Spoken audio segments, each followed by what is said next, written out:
La narración se inicia en la penumbra del atardecer castellano. Un automóvil se detiene en un aldozano desde donde se divisa una vasta construcción solitaria en la inmensidad del paisaje. Dentro del vehículo, un hombre y una mujer, Alice Gould, guardan un silencio tenso. Él, con una mano cálida sobre la de ella, intenta infundirle ánimo, pero la atmósfera está cargada de presagios. Descienden por una suave pendiente hasta una altísima tapia que rodea la propiedad. Tras una inquietante espera ante una verja cerrada con candados, un hombre con bata blanca les permite el paso a pie, negándoles la entrada con el coche. El camino hacia el edificio principal es largo y la oscuridad se espesa. Atraviesan un umbral que conserva la piedra de una antigua cartuja del siglo XIII y un claustro románico antes de pasar a una zona de construcción moderna y funcional. Finalmente, en una galería en penumbra, el hombre la deja, esperando con unas últimas palabras de aliento, ánimo y suerte. Alice es conducida al despacho del doctor Teodoro Ruy Pérez, quien suple la ausencia del director, don Samuel Alvar. El médico revisa los documentos, una solicitud de ingreso firmada por su marido,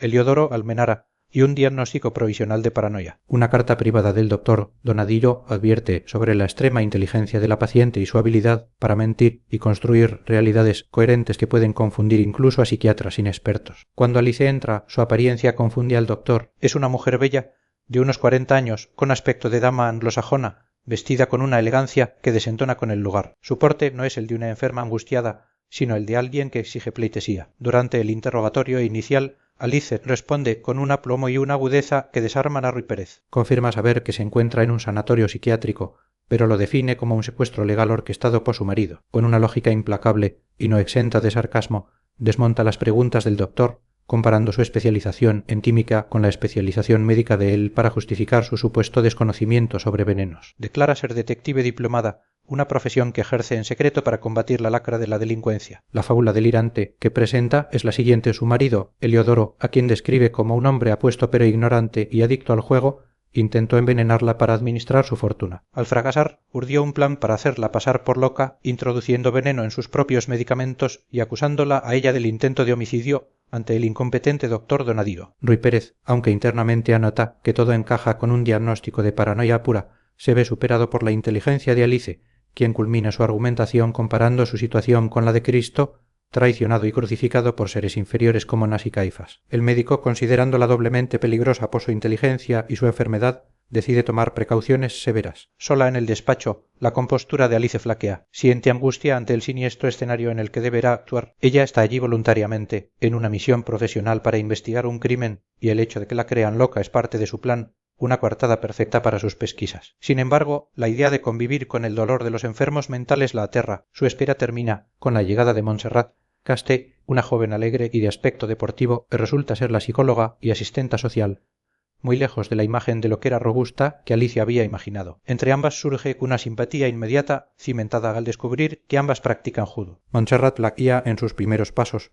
explicándole que debe despojarse de todo lo que la diferencia del resto de pacientes o su apellido, su ropa elegante, sus joyas. Es conducida a un pequeño despacho donde, tras un humillante y exhaustivo registro físico a cargo de una hosca enfermera llamada Conrada Azpilicueta, es obligada a vestir un tosco uniforme. La transformación es brutal. En minutos la distinguida dama se ha convertido en una pordiosera despojada de su identidad y su armadura social. Esa noche es conducida a una celda individual sin techo dentro de un pabellón común. La primera noche es una inmersión en el horror. Un grito suyo, producto de un sobresalto, desencadena una cacofonía de alaridos, llantos y aullidos por todo el dormitorio, que la guardiana nocturna, Roberta, aplaca con amenaza de bofetadas. A la mañana siguiente, en la sala de los desamparados, Alice tiene su primer contacto con la población del sanatorio. El lugar es un museo de patologías: el hombre elefante, un gigante obeso del gnomo, un jorobado de sonrisa perpetua al Don Quijote, un hombre de ojos alucinados que se cree astrónomo, el caballero llorón, que solloza sin consuelo la verísima niña oscilante, que se mece rítmicamente de cara a la pared. La experiencia es abrumadora. Sufre el acoso del gnomo, que le palpa las nalgas, y es defendida por Ignacio Urquieta, un joven atlético y de aspecto normal, que, paradójicamente, se presenta como el único loco verdadero por ser el único que lo admite. Su primera entrevista formal es con el doctor César Arellano, jefe de los servicios clínicos. A diferencia de Ruy Pérez, Arellano es un hombre que irradia serenidad, inteligencia y autoridad. Alice se siente inmediatamente a gusto con él y despliega todo su intelecto en una conversación fascinante sobre el arte, la filosofía y la naturaleza del silencio. El médico queda cautivado por su personalidad y, contraviniendo las órdenes de Ruy Pérez, le promete devolverle sus efectos personales. Los días siguientes Alicia se sumerge en la extraña vida del sanatorio, observa la conmovedora devoción del joven Rómulo, el mimético por la niña oscilante, a quien cree su hermana, y el amor silencioso que el hombre elefante profesa a la misma niña, creando un extraño triángulo de celos. Presencia las crisis de la duquesa de Pitimini, una anciana que en sus brotes maníacos se cree una aristócrata rusa y pronuncia discursos incoherentes. Conoce al astrólogo Sergio Zapatero,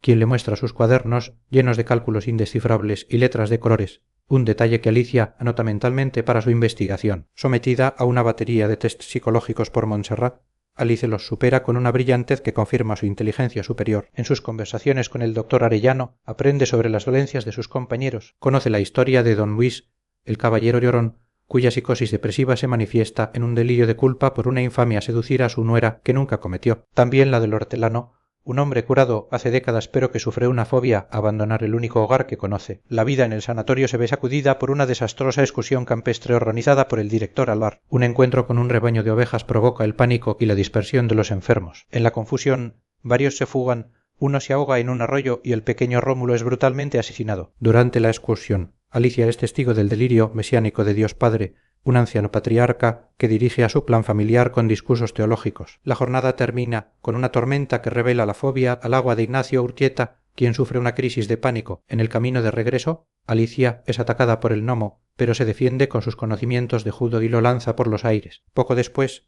el hortelano le comunica que el jorobado ha muerto. Este suceso, sumado al shock, provoca en Alicia una crisis. Tras un desmayo, es encerrada en la unidad de recuperación, en una celda acolchada y atada a la cama. Es visitada por el director Samuel Alvar, un joven de barba negra a quien ella no reconoce. Gracias a la intervención de Montserrat, es liberada de sus ataduras y se entera de que Cosme el hortelano, para protegerla, ha declarado que la muerte del gnomo fue un accidente. Durante su estancia en recuperación, donde coincide con la duquesa y otros, Alicia urde la operación anti-Galvar. Habilidosamente siembra la discordia entre el personal, utilizando los errores del director, el expediente a un enfermero, la desastrosa excursión, sus controvertidas teorías antipsiquiátricas para generar un movimiento que pida su destitución. Su plan es simple: si Alvar no la libera, habrá que cambiar de director por uno que sí lo haga. Un día recibe una extraña carta anónima de caligrafía estrafalaria y escrita con varios colores, que la pone sobre la pista del autor de las misivas que originaron su investigación. El doctor Arellano identifica al autor como el albaricoque, un esquizofrénico hebefrénico. Mientras tanto, la situación en el hospital se tensa. Dos terroristas de TEA ingresados como falsos enfermos agreden a varios miembros del personal, incluido Urquieta, antes de fugarse. La policía toma el sanatorio. Durante el caos, Alicia, haciéndose pasar por forense, logra acceder al depósito y examinar los cadáveres de Rómulo, el ahogado de la excursión y los dos etarras, que han sido encontrados degollados en los sótanos. Su aguda capacidad de observación le permite resolver los tres crímenes en el acto. Convoca una reunión con el comisario y los médicos. Con una lógica aplastante, demuestra que el asesino de Remo pues descubre que el cadáver no es el de Rómulo, sino el de su hermano gemelo fue el hombre elefante, en un crimen pasional y por error de identidad. Luego prueba que el asesino de los etarras fue Norberto Machimbarrena, el paranoico ex marino que en su delirio creyó estar cumpliendo órdenes de eliminar a separatistas. Su brillante deducción deja a todos atónitos y le gana el respeto de la policía y la admiración del cuerpo médico. Liberada de toda sospecha y con su prestigio por las nubes, Alicia espera la llegada de su cliente, García del Olmo, para cerrar el caso y obtener su libertad. Sin embargo, cuando finalmente se produce el encuentro, el hombre que se presenta no es el que ella conoce. Es un individuo bajo y calvo que afirma ser el verdadero García del Olmo. Alicia, en off, declara que es un impostor y que es víctima de un secuestro. Samuel Alvar la declara definitivamente loca ante el comisario. Desolada y confundida, Alicia recibe la visita de su colega detective, María Luisa Fernández. Esta le revela la terrible verdad. Su marido, Heliodoro, la ha estado estafando durante años, llegando a vender propiedades suyas en Inglaterra, falsificando su firma. El golpe final fue despojarla de una cuantiosa herencia recibida de su tío de California, para lo cual necesitaba tenerla encerrada. La historia del crimen de García del Olmo y la investigación fue una elaborada farsa creada por la propia mente paranoica de Alicia. El doctor Donadío era real, pero no era cómplice de ninguna trama, sino el médico que, alarmado por los 3 intentos de envenenamiento de Alicia, su marido, recomendó su internamiento. El hombre que la acompañó al sanatorio fue el propio Donadío, a quien ella, en su delirio, confundió con su cliente imaginario. La noticia es devastadora, pero al mismo tiempo liberadora. Al conocer la traición de su marido, Alicia encuentra una razón lógica y real para su sufrimiento. Firma los papeles para iniciar el divorcio y revocar los poderes de Heliodoro. La junta de médicos se reúne para decidir su destino. Pese a conocer la verdad sobre su paranoia, Su caso ha generado una profunda división y simpatía. César Arellano argumenta que su locura fue una reacción a la maldad de su marido y que desaparecida la causa, el peligro la ha cesado, en una decisión sin precedentes, motivada tanto por la compasión como por la admiración hacia su inteligencia y espíritu.